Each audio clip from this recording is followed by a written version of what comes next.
Ya, pada pertemuan 5 kali ini kita akan mempelajari tentang pengenalan Visual Basic. Baik, kita akan langsung masuk ke dalam materinya. Pertama adalah pengertian Visual Basic. Visual Basic adalah pengembangan dari bahasa komputer basic, Beginner's All-Purpose Symbolic Instruction Code. Bahasa basic diciptakan oleh Profesor John Kearney dan Thomas Eugen Kurtz dari perguruan tinggi Dartmouth pada pertengahan tahun 1960-an.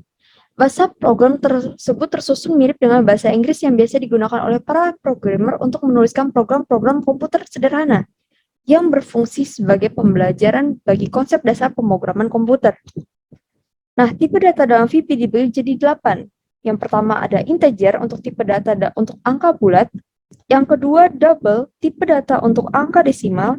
Yang ketiga ada currency, tipe data untuk tipe mata uang. Yang keempat ada string, tipe data untuk teks. Yang kelima ada boolean, tipe data logika yang hanya terdiri dari true dan false. Yang keenam ada date, tipe data waktu dan tanggal. Yang ketujuh ada objek, tipe data untuk objek, contohnya gambar. Yang kedelapan ada varian, tipe data yang akan menyesuaikan dengan kebutuhan nilainya. Dan jika sebuah variabel tidak dideklarasikan tipe datanya, maka akan secara otomatis Visual Basic akan mendeklarasikan variabel tersebut dengan tipe data varian. Nah, kita akan masuk ke dalam operator pada VB. Operator sendiri itu adalah simbol yang menghubungkan antar operan dipakai dalam ekspresi atau rumus logika tertentu. Nah, jenis-jenis operator dalam VB dibagi menjadi 5, yaitu operator aritmatika, operator concatenasi atau penggabungan, operator pembanding, operator logika, dan operator penugasan. Nah, operator aritmatika. Operator aritmatika itu ada apa aja sih? Ada pangkat, perkalian, pembagian bilangan bulat, modulus, penjumlahan, pengurangan, bit geser ke kiri, dan bit geser ke kanan. Lalu kemudian ada operator pembanding. Operator pembanding adalah operator yang digunakan untuk membandingkan satu nilai dengan nilai yang lainnya dan mengembalikan nilai boolean true atau false. Biasanya digunakan untuk percabangan ataupun perulangan. Nah, kalian bisa lihat contohnya di situ. Kemudian ada operator logika. Operator yang mengkombinasikan dua nilai boolean dan mengembalikan nilai true atau false.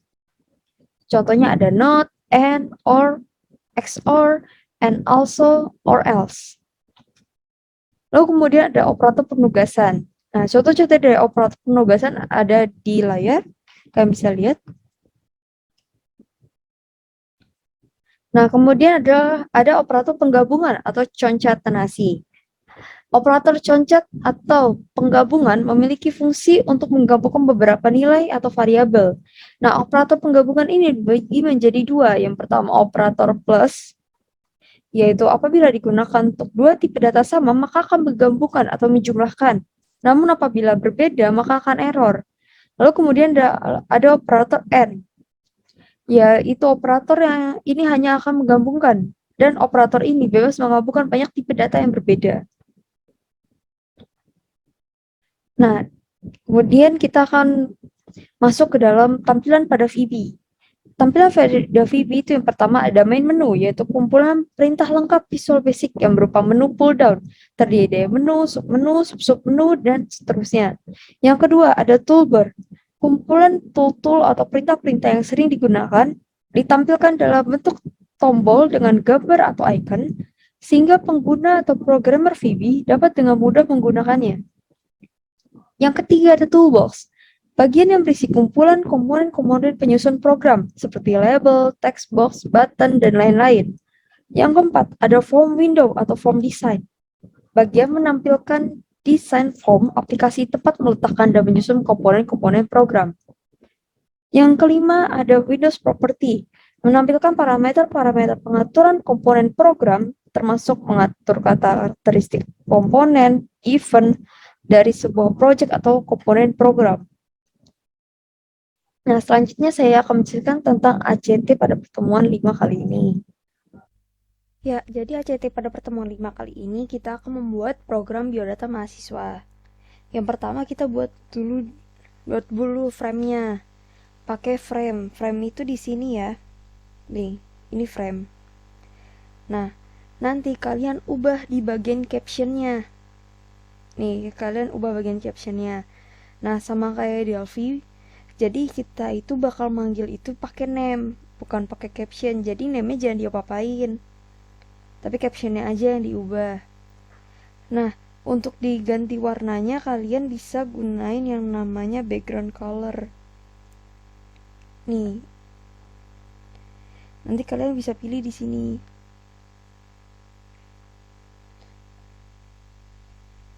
Nah, habis itu kita bakal masuk lagi deh.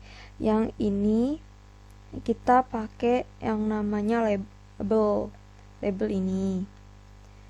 Nah, untuk ubah-ubahnya kalian bisa pakai ini font. Kalian bisa ubah di situ. Habis itu kita buat lagi nih label lagi nama, kelas sama NPM. Habis itu kita buat yang namanya edit box, atau kalau seandainya di visual box itu dinamakan dengan text box di sini. Nah, nanti dia itu ada tulisan teks 1, teks 2, teks 3. Nah, kita hapus di bagian teksnya.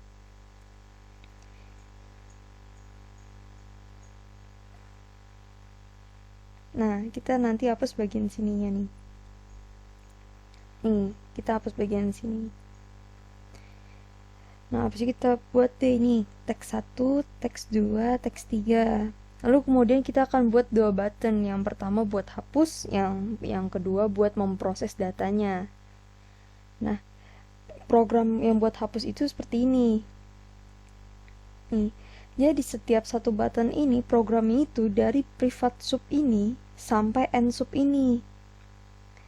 Kalau seandainya buat program hapus, kan kita kan isi ini, buat ngapus ini kan yang ada dalam sini. Karena itu teks 1 .txt itu ini maksudnya program ini itu dibikin gak ada isinya. Teks 2 juga sama, gak ada isinya. Teks 3 juga sama gitu. Nah, habis itu untuk button proses programnya dari sini sampai sini. Nah, yang pertama itu kita harus deklarasiin dulu nih pakai dim variabelnya, nama, kelas, npm dengan tipe data string. Namanya diambil dari teks 1 ini, kelasnya diambil dari teks 2 ini, npm-nya diambil dari teks 3 ini. Kemudian kita itu bakal nampilin bentuknya message box. Jadi tiba-tiba dia muncul di layar. Nah, programnya itu adalah ini. Nama Anda yang habis itu kita panggil deh nama yang kalian isi di teks 1 ini. Nama. Lalu kemudian ganti baris pakai perintah ini. Lalu kemudian kita ngeprint lagi nih kelas Anda di, habis itu kita ambil deh variabel kelas yang diambil dari teks 2. Habis itu kita ganti baris lagi. Kemudian kita cetak lagi nih teks tulisannya npm Anda. Habis itu kita cetak lagi npm. Nah, habis itu kita pakai VB information jenisnya, jenis message box-nya. Lalu kemudian buat judul dari message box itu nanti hasil data. Untuk lebih jelasnya, ayo kita run. Nah, contohnya seperti ini nih. Nanti kita masukin nih nama panjang kita. Lalu kemudian kita masukin npm kelasnya kita, lalu baru npm kita. Nah, nanti kalau diproses dia bakal muncul message box-nya ini. Ini judul dari message box-nya, ini jenis message box-nya yaitu information. Nah, ini hasilnya yang tadi kita itu program. Ini dari teks 1, ini dari teks 2, ini dari teks 3. Kemudian kita pencet OK. Nah, untuk hapus, kan tadi kita tulis hapus itu buat hapusin ini semua kan. Jadi teks ini hilang, teks ini hilang, teks ini hilang. Nih, seperti ini.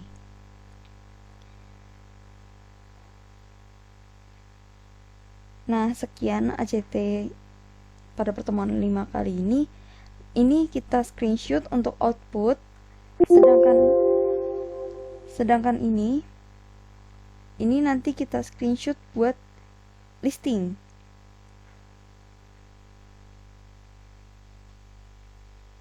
Nah, tekan di screenshot.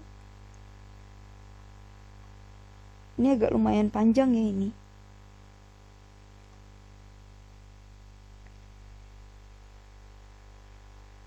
Nah, sekian ACT pada pertemuan kali ini. Terima kasih.